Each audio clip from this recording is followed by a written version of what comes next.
At so ayan, hi guys, welcome back sa channel natin at ito ay what to expect tayo para kay chapter 1109. At so ayan, ay bago tayo magsimula ay kung bago ka pa lang sa channel natin ay huwag mo kalimutan mag-subscribe at pakipindot na rin yung notification bell para ma-update ka every time na meron tayong bagong upload. So yun lang naman po at ulit ay maraming salamat sa paghihintay. So huwag na natin patagalin pa, simulan na natin yan.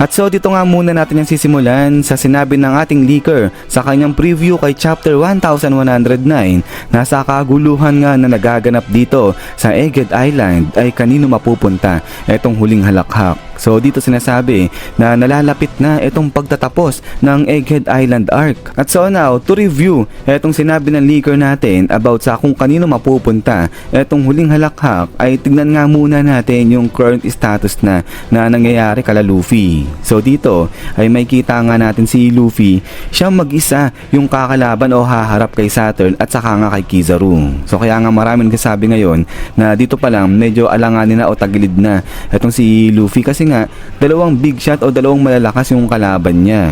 At maliban dito kay Saturn at saka kay Kizaru, nandiyan dyan sa paligid nila itong Buster Call din. So itong si Buster Call naman yung isang tinitignang factor nga raw kung bakit mas mababa ngayon itong survival rate ng Straw Hat Pirates natin dyan sa may isla ng Egghead Island.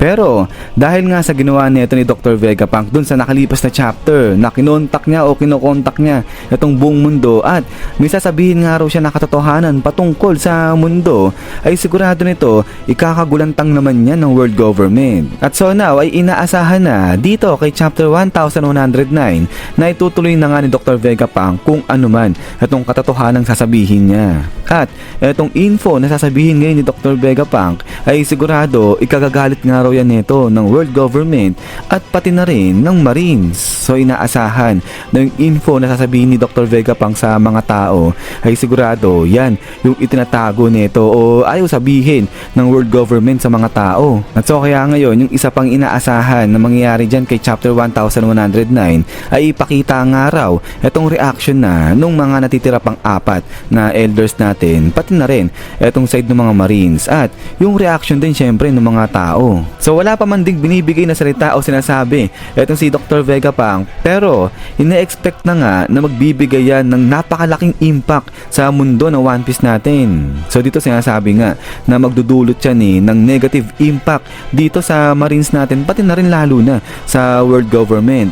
Habang sa side naman ng mga pirata natin ay somehow ay positive yung mabibigay niya na impact sa kanila. So dito sa mga tao ay hindi pa alam kung ano mangyayari dyan sa kanila, kung negative ba yung dating niyan o positive. At so ayan ay so far ay eto yung inaasahan kay chapter 1109 na iikot yung istorya dito muna sa sasabihin ni Dr. Vegapunk. But anyways ay pag-usapan nga muna natin itong nangyari na ngayon dito kay Dr. Vegapunk. So sa mga nakalipas na chapter ay nakita nga natin na nabutas ni Saturn itong si Dr. Vegapunk. Tapos si Kizaru ganun din, binutas niya ulit itong si Dr. Vegapunk dyan. So kaya nga ngayon marami nagsasabi na mamamatay na itong si Dr. Vegapunk. So kung ikaw ay isang normal na tao ay talagang mataas-taas yung percentage niya na talagang mamamatay ka na dyan. Pero yung iba naman ay sinasabi na makakasurvive itong si Dr. Vegapunk at yan naman ay sa pamagitan nga nung mga parts dyan nga na nakita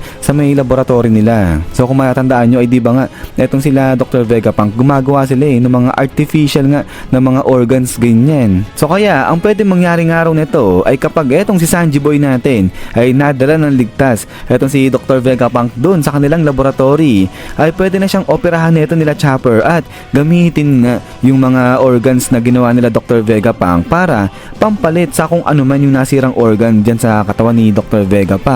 So eto maganda, may punto, talagang pwedeng mangyari yan. Pero sa kabilang side ng One Piece community natin ay sinasabi naman na wala na, patay na talaga itong si Dr. Vegapunk. At ang patunay niyan ay yung dahil nga sa paglabas nito ni Dr. Vegapunk dyan na sa may monitor at yung biglang pagsabi niya na meron nga siyang sasabihin na katotohanan. So ang nangyari niyan ganito, kwento. Di ba nga, etong si Dr. Vegapunk ay connected nga raw yan sa kanyang laboratory. Kaya, nung mamatay etong si Dr. Vegapunk ay ayan, yung naging signal o nag-trigger para ma-open automatically itong kanyang recordings at mag-play yan. At ang nilalaman nga ng kanyang recordings ay yung kanyang statement patungkol sa katotohanan about dyan sa mundo. So bali ang ibig sabihin nito ay noon pa man din, sinet na ni Dr. Vegapunk dyan sa kanyang laboratory na once na mamatay siya, yan na yung maging signal para i-play nga automatically nung laboratory niya itong kanyang records o yung kanyang mga gustong sabihin, ganyan. At so ayan ay so far, eto naman yun dun sa side na nagsasabi na patay na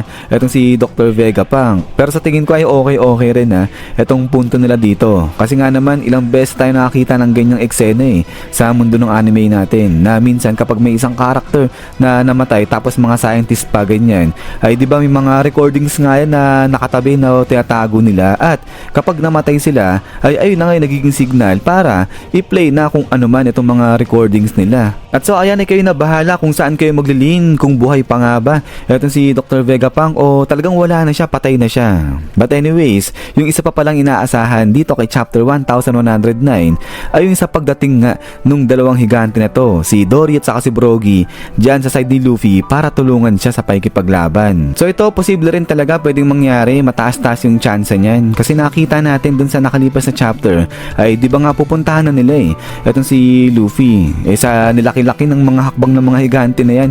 Ewan ko na lang kung di sila makapunta kagad dyan sa side ni Luffy.